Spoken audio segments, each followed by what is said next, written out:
surga. Artinya mereka itu berada pada posisi surga yang teratas.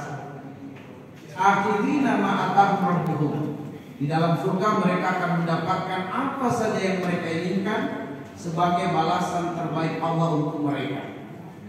Lalu kemudian Allah memberitahukan kepada kita siapakah mereka-mereka itu dan bagaimana mereka ketika di dunia.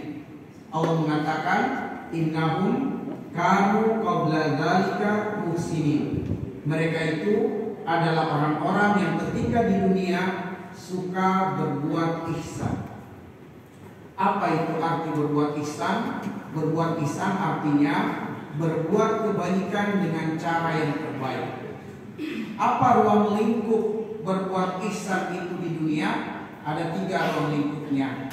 Berbuat ihsan kepada Allah, berbuat ihsan kepada manusia, berbuat ihsan kepada alam. Berbuat ihsan kepada alam ada 3 lagi cakupannya. Berbuat ihsan kepada lingkungan, berbuat ihsan kepada binatang, dan juga berbuat ihsan kepada tumbuh-tumbuhan. Tapi pada kesempatan ini izinkan saya menyampaikan tentang berbuat ihsan kepada manusia.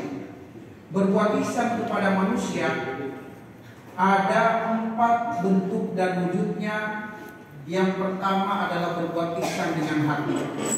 Yang kedua berbuat ihsan dengan lisan. Yang ketiga berbuat ihsan dengan perbuatan.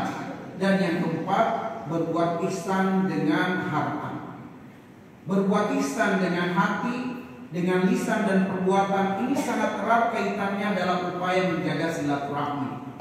Dan Allah menurunkan sejumlah ayat bahkan 1 surat khusus untuk mengingatkan kita tentang pentingnya menjaga silaturahim dalam kaitannya dengan hati, dalam kaitannya dengan lisan dan juga perbuatan. Misalnya dengan hati, Allah mengatakan dalam surat An-Nisa ayat 32, "Wala tatamannu ma faddalallahu bihi ba'dakum 'ala ba'din. Lirijali nasibun mimma iktasabu wa lin-nisa'i nasibun mimma iktasabna. Was'alullaha min fadli. Innallaha kana bikulli syai'in 'alima." Allah bilang, dalam perjalanan kehidupan di dunia tentu rezeki kita pasti berbeda-beda. Ada yang mungkin rezekinya lebih baik dari yang lain, ada yang mungkin rezekinya biasa-biasa tapi sehat, ada yang rezekinya luar biasa tapi sakit dan seterusnya. Berbeda-beda. Maka Allah mengatakan wala tatamannu ma faddalallahu bi ba'dakum 'ala ba'din. Jangan sekali-kali kamu iri, kamu cemburu dengan jatah rezeki yang Allah sudah lebihkan sebagian orang dari kalian. Di antara kita ada yang dilebihkan rezekinya, ada yang dikurangi rezekinya. Kata Allah, jangan kamu iri, jangan kamu cemburu dengan rezeki sebagian orang yang Allah lebihkan dari dirimu. Lirijali nasibun mimma iktasabu wa linisai nasibun mimma iktasabna. Masing-masing mendapatkan jatah rezeki karena apa yang mereka usahakan dan Allah meridhoi usahanya sehingga Allah memberikan rezeki. Allah bilang was'alullaha min fadli. Kamu tidak boleh iri dengan rezekinya, tapi kamu boleh mendapatkan rezeki sebagaimana yang dia dapatkannya. Dengan cara apa? Minta kepada Allah dan layakkan dan pantaskan diri. Mendapatkan rezeki sebagaimana rezeki teman kita, tetangga kita, sahabat kita. Tapi jangan iri dengan rezekinya. Kita boleh meminta kepada Allah supaya rezeki kita sama dengan dia atau lebih dari dia, boleh. Tapi tidak boleh cemburu dengan rezeki orang lain. Lalu kemudian Allah mengatakan innallaha kana bikulli syai'in 'alima, tapi Allah yang lebih berilmu tentang dirimu. Wa asa an takrahu syai'an wa huwa khairul lakum wa asa an tuhibbu syai'an wa huwa syarrul lakum. Wallahu ya'lamu wa antum la ta'lamun. Boleh jadi kamu tidak suka dengan takdir Allah yang membatasi rezekimu, ternyata dalam ilmu Allah itu yang terbaik untukmu. Dan boleh jadi yang kamu inginkan tapi Allah tidak kabulkan, karena dalam ilmu Allah akan buruk bagimu kalau kamu mendapatkan apa yang kamu minta. Wallahu ya'lamu wa antum la ta'lamun. Allah Maha tahu dan kamu tidak tahu. Karena itulah kemudian pentingnya kita ridho bil qalil, ridho dengan apapun yang Allah sudah rezekikan untuk kita semua. Sebab dengan apa yang sudah kita miliki saat ini masih banyak orang yang jauh lebih di bawah kita. Ketika kita berkendaraan di jalan tol, kita dapati kendaraan kita sedang macet, sedangkan kita sedang terburu-buru, kita mungkin agak merasa kesal, tapi coba lihat di spion, ternyata masih banyak kendaraan di belakang kita. Kita masih bagus nih.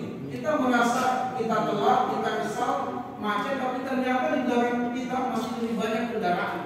Maka karena itu ar-ridho bil qalil merupakan prinsip jiwa orang yang bertakwa. Ridho dengan takdir Allah, yaitu orang yang berjiwa qanaah. Orang yang berjiwa qanaah akan bersih hatinya dari hasad. Dan ini ternyata adalah rumus yang paling dasar untuk menjaga silaturahmi.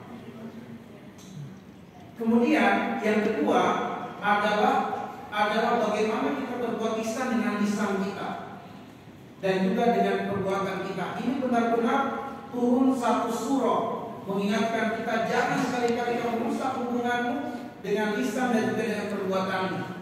Di dalam Al-Quran, Bapak Ibu sekalian, ada 2 surat yang turun itu benar-benar diawali dengan celaan, diawali dengan ancaman, diawali dengan hinaan, yaitu diawali dengan kalimat wailun, celaka.